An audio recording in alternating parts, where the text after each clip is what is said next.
Hello बच्चों, मैं अतुल सैनी आज आपको सीक्वेंस और सीरीज का सेकेंड टॉपिक ज्योमेट्रिक प्रोग्रेशन पढ़ाने जा रहा हूँ। ज्योमेट्रिक प्रोग्रेशन क्या होती है बेटा? Sequence having same ratio between two consecutive term, यानी दो कंसेक्यूटिव टर्म के बीच का रेशियो सेम होना चाहिए। जैसे 2, 4, 8, 16, दिस इज कॉल्ड जीपी। क्यों? क्योंकि second term upon first term, third term upon second term, fourth upon third हमेशा इक्वल दिखाएगा। यानी यहाँ पर अगर ए को हम लोग बोलते हैं फर्स्ट टर्म, ए क्या है? First term. आर क्या है? Common ratio. ठीक है, कॉमन रेशियो कैसे निकालते हैं बेटा? Second upon first is equals to third upon second and so on. This is called common ratio. अगर पहला टर्म ए है तो दूसरा टर्म ए आर, तीसरा टर्म ए आर स्क्वायर, और लास्ट टर्म क्या होता है इसका बेटा? A R N minus 1। इसी को हम लोग बोलते हैं nth टर्म ऑफ जीपी। बस यहीं से बेटा हमारे न्यूमेरिकल की शुरुआत होगी। यानी हमने क्या निकाल लिया पहले? nth term of GP. इसे हम क्या बोलते हैं बेटा? nth term of GP. कैसे लिखा? देखिए, पहला टर्म ए होता है, दूसरा टर्म आर से मल्टीप्लाई करके ए आर हो जाता है। यानी मैं लिख रहा हूँ दूसरा टर्म और ए आर 1 लिख रहा हूँ, मैं लिख रहा हूँ तीसरा टर्म ए आर स्क्वायर लिख रहा हूँ, और जब मैं nth टर्म लिखूंगा तो एक टर्म लेस करके लिखूंगा। ठीक है, अब हम इस पर 2-3 तरह के न्यूमेरिकल करके देखेंगे, उससे ये फॉर्मूला ज़्यादा अच्छे से समझ में आएगा बेटा। अब देखो बेटा, न्यूमेरिकल हमारे पास है 2। Find 20th term of the sequence. अब यहाँ पर ए कितना है? First term 5/2। कॉमन रेशियो कैसे निकलेगा? Second term upon first term, this is 1/2। ठीक है, तो आर भी पता चल गया। और एन कितना है? 20, यानी 20th टर्म निकालना है। तो formula T N is equals to A R N minus 1। A कितना है? 5/2। आर कितना है? 1/2 की पावर 20 माइनस 1। ठीक, तो ये हो गया 5/2 एंड 1/2 की पावर 19। तो ये हो गया 5/2 की power 20। This is the 20th term of GP. अब इसी तरह से क्वेश्चन का तरीका देखिए। अगर थर्ड टर्म और सिक्स्थ टर्म दे दिया जाए, यानी थर्ड टर्म यानी T3, इसको क्या लिखते हैं? ए आर स्क्वायर, ये 6, फिर मैंने बोला T6, A r 5, that is 48। अब 2 इक्वेशंस हो गई, और दोनों की हेल्प से हम ए और आर फाइंड करेंगे। कैसे निकालेंगे? Equation 2 upon equation 1। सिंपली दोनों इक्वेशन को डिवाइड कर दें। जीपी में डिवीजन और मल्टीप्लिकेशन चलता है, एपी में एडिशन सब्ट्रैक्शन चलता है। तो यानी कि ए r 5 upon A R square is 48/6। ये आर क्यूब बराबर 8। तो आर की वैल्यू देखो 2 आ गई यहाँ से, बहुत सिंपल सी बात। अब आर की वैल्यू 2 आ गई, इक्वेशन 1 में पुट कर दो। तो a इंटू 2 स्क्वायर बराबर 6। तो a बराबर 6/4, 3/2 a आ गया। जब a आ गया तो फिर हमारी जीपी कैसे आएगी? ए R square and so on. मतलब अगर हम यहाँ लिखना चाहें तो पहला टर्म है 3/2, पहला टर्म है 3/2, फिर r से मल्टीप्लाई कर दो, यानी 2 से मल्टीप्लाई किया तो 3, फिर क्या मल्टीप्लाई करेंगे? 6 and so on. This is called GP. अब देखो बच्चों, अब हम निकालेंगे nth term from the and. अगर हमें बैक साइड से यानी पीछे से उल्टा रिवर्स ऑर्डर में हमें nth टर्म निकालना हो, तो जैसे ए आर स्क्वायर और लास्ट टर्म है एल, तो इसका हम अगर बैक साइड से कोई पर्टिकुलर टर्म निकालना चाहें तो इसका फॉर्मूला है nth term from the end is equals to L into 1/r की पावर n माइनस 1, यानी इसे हम टी एन डैश भी बोल देते हैं। अब अगर हम इसमें ध्यान दें तो इधर से जो कॉमन रेशियो आर था वो इधर से 1/r हो जाएगा। ठीक है, अब हम एक न्यूमेरिकल करके समझाते हैं इसमें। जैसे हमारे पास a यहाँ पर दिया हुआ है 2, कॉमन रेशियो दिया हुआ है 3। ठीक है, अगर हम इसमें ये वाला टर्म l ले लें लास्ट टर्म, और एंड से 5th टर्म निकालना है, तो हमने क्या निकालना? टी एन डैश, यानी l 3n 3966 1/3 की पावर n माइनस 1 यानी 4। तो 39366 अपॉन 3 की पावर 4। अब अगर इसको हम कैंसिल करें तो देखिए क्या आता है, चेक कर लीजिए। ये आ गया 486। ठीक है, मतलब 3 से इसको कैंसिल कर देंगे हम लोग।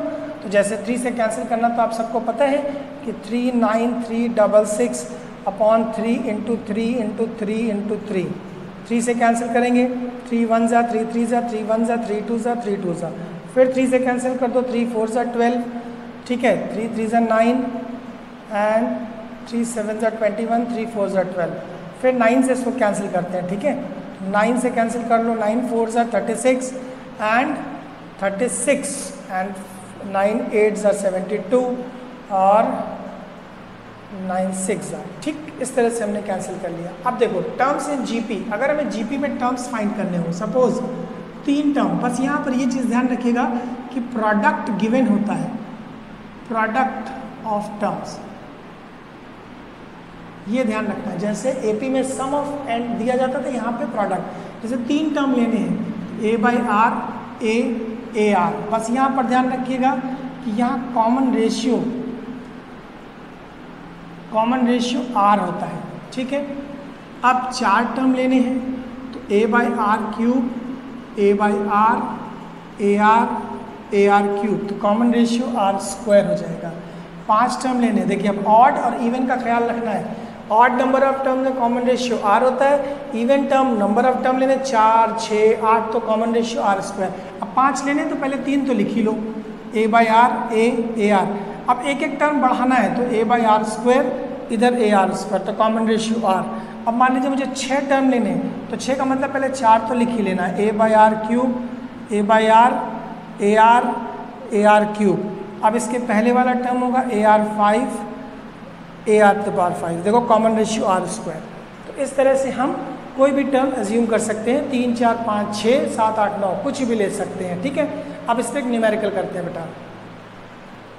अब देखो बेटा न्यूमेरिकल है हमारे पास, find 3 terms in GP whose product is 216। अब जैसे ही प्रोडक्ट की बात करी गई हम वही 3 टर्म एज्यूम करेंगे, तो हम क्या लिखेंगे कि let 3 terms are A by R A R. अब इनका product A by are into A R is 216, R cancel, A cube बराबर 216। अब 216 है तो ए बराबर कितना आना चाहिए 6, ए की वैल्यू आई थिंक 6 आएगी, करके देख लो भाई, 6 इंटू 6 36 और 6 6 जा 36 216, ठीक है। अब देखो बोला गया पेयर में प्रोडक्ट इनका दिया है a by are into a plus a into A r plus a by are into A R is 156। अब गौर करो यहाँ पर, अगर हम ए स्क्वायर कॉमन ले लें तो यहाँ पर 1 बाई आर प्लस 1 बचेगा, आई थिंक ये आर कैंसिल हो गया, ठीक है। दिस इज इक्वल्स टू 156, यहाँ पर हो गया 6 स्क्वायर, यहाँ एलसीएम ले लिया आर, तो 1 plus R square plus R is 156। अब जरा 6 से इसको कैंसिल करो, 3 36, अब कितना बचेगा यहाँ पर 6, 1 plus R square plus R by R 26, 6 13 और 2 3 ज़ा, ये आ गया 3r square plus 3r plus 3 is equals to 13r। इसको उधर ट्रांसफ़र कर लो, 3r square minus 10r plus 3 is 0, ठीक है भाई। अब 3 3 ज़ा 9, तो 3r square minus 9r minus 1r plus 3 is 0, 3r common ले लो, r माइनस 3 माइनस 1 कॉमन ले लिया, r माइनस 3, r की वैल्यू 3 आ गई और 1/3। जब a और r आ जाएंगे तो हम कोई भी टर्म निकाल सकते हैं, जैसे a की वैल्यू 6 है, r की वैल्यू 3 है, सपोज पहला कॉम्बिनेशन ले रहे हैं, तो a by R A R यानी 6/3, 6 और 6 इंटू 3 2, तो 2, 6, 18, ठीक। इस तरह से अगर हम r की वैल्यू 1/3 लेंगे तो वो आ जाएगा 18 6 2। चेक कर लो बच्चों, फिर नेक्स्ट क्वेश्चन। अब देखो बच्चों सम ऑफ जीपी अगर हमें निकालना हो, सम ऑफ जीपी का मतलब क्या होता है, a plus A R square up to A R n minus 1। अगर इस ज्योमेट्रिक प्रोग्रेशन को हम ऐड कर दें अप टू n टर्म्स तो डायरेक्ट फार्मूला होता है Sn is equals to a r to the power n minus 1 upon r minus 1। पहला फार्मूला जब r ग्रेटर देन 1 होगा, ठीक है। अगर r लेस देन 1 होगा तो ये रिवर्स हो जाएगा, a 1 माइनस आर की power n upon 1 minus R, second formula. अगर यही इनफाइनाइट टर्म जीपी दे दी जाए तो उसका फॉर्मूला डायरेक्ट होता है a अपॉन 1 माइनस आर, लेकिन इनफाइनाइट जीपी की कंडीशन होती है बेटा r should be less than 1 हमेशा, ठीक है भाई, मॉडुलस ऑफ r, ये ध्यान रखना, एब्सोल्यूट वैल्यू।